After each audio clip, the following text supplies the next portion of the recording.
প্রথম তার জবান থেকে শব্দটি উচ্চারণ করেছেন যে আল্লাহ পাক রব্বুল আলামিন এই পৃথিবীতে সর্বপ্রথম শিক্ষক পাঠিয়েছেন। এর মানে হলো ছাত্র ছাড়া পৃথিবী চলতে পারে, কিন্তু শিক্ষক ছাড়া পৃথিবী চলার কোনো উপায় নাই। আল্লাহ শুরুতেই সেই মেসেজটি দিয়েছেন। এই শিক্ষকদেরকে স্থান ও কালের ব্যবধানে নবুয়তের যুগে বলা হয়েছে নবী ও রাসূল।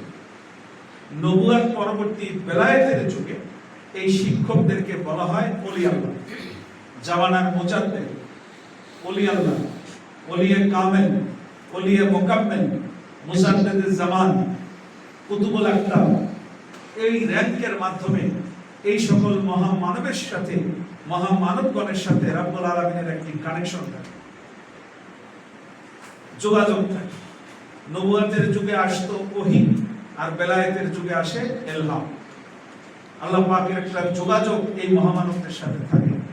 তাদের সোহবত, তাদের সান্নিধ্যে গেলে আল্লাহ পাকের রহস্যময় জগতের কথা জানা যায়, জীবনের উদ্দেশ্য জানা যায়, আল্লাহ আপনাকে আমাকে কেন সৃষ্টি করেছেন সেই মহান উদ্দেশ্য জানা যায়। আমরা সারাদিন ব্যবসা বাণিজ্য, সংসার, ধর্ম নিয়ে ব্যস্ত থাকি, কিন্তু দিন শেষে আমাদেরকে মনে রাখতে হবে যে আমাদেরকে আমাদের মহান রবের কাছে আমাদের ফিরে যেতে হবে। আর সবচাইতে আনন্দের সংবাদ হচ্ছে আল্লাহ আমাদেরকে তার প্রতিনিধি করে সৃষ্টি করেছেন। প্রতিনিধি মানে কি? প্রতিনিধি মানে হলো মূল মালিকের অনুপস্থিতিতে, ভালো করে খেয়াল করুন, মূল মালিকের অনুপস্থিতিতে যিনি মালিকের সাথে যোগাযোগ করে মালিকের ইচ্ছা, মালিকের অনুপস্থিতিতে মালিকের ইচ্ছা যিনি বাস্তবায়ন করেন তাকে বলে প্রতিনিধি।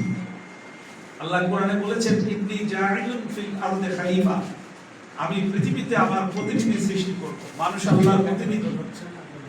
এই মানুষের মাঝেই মহান রব্বুল আলামিন নিজে বিরাজ করেন। এমন কোন মানুষ নাই যার অন্তরে আল্লাহ বিরাজ করেন না। শুধু আমরা সারাদিন বলে না ৭০,০০০ পর্দা ভেদ করে আল্লাহকে পেতে হয়, কি বলে না? বলে না ৭০,০০০ পর্দা ভেদ করে আল্লাহর কাছে পৌঁছতে হয়। আসলে লিকুল্লি শাইইন জাহিরা ওয়া বাতিনা, প্রত্যেকটা জিনিসের জাহির এবং বাতিন আছে। আমাদের এই মানব দেহের ভিতরে ৭০,০০০ রকমের চিন্তা, এই চিন্তার বেড়াজালে আমরা আমাদের ভিতরের আল্লাহকে হারিয়ে ফেলেছি। যখনই আমরা এই গুণী মানুষের কাছে বসবো, সুফি মজলিসে বসবো, তখন আমরা আমাদের আত্মপরিচয়ের পথ আমরা পাব। দিন শেষে আমাদের গোল, একজন খেলোয়াড় যখন মাঠে খেলতে নামে ৯০ মিনিট, প্রতি মুহূর্তে তার লক্ষ্য থাকে গোল পোস্ট, প্রতি মুহূর্তে গোল পোস্ট থাকে তার লক্ষ্য। একজন মুমিন জীবনের প্রতি মুহূর্তের গোল পোস্ট হচ্ছে মহান রব্বুল আলামিনের পরিচয় লাভ করা, মহান আল্লাহকে খুঁজে বের করা, মহান আল্লাহর সন্তুষ্টি অর্জন করা।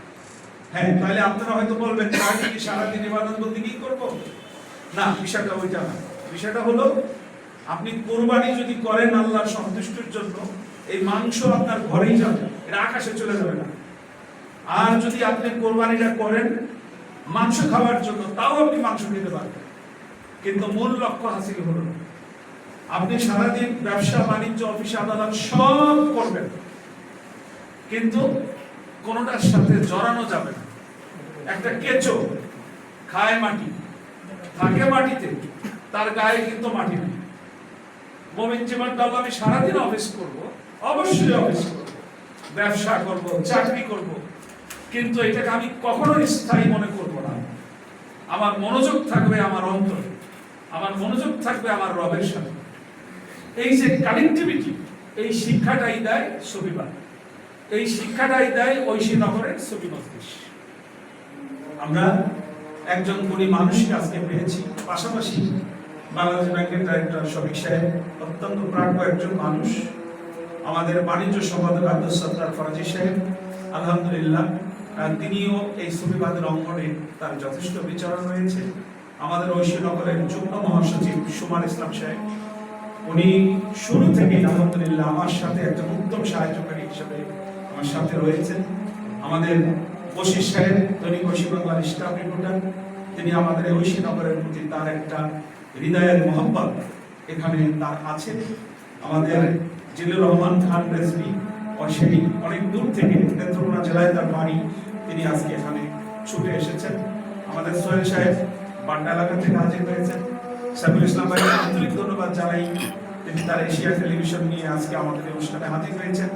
দেশময় নিউজটাকে তিনি ছড়িয়ে দিবেন। আমরা আমাদের আন্না সাহেব, আমাদের আকাশ আজাদ সাহেব, আমরা প্রত্যেকে যারা এখানে আজকে হাজির হয়েছি, আমি আমার উদ্বোধনী বক্তব্য এখানেই শেষ করছি ইনশাআল্লাহ।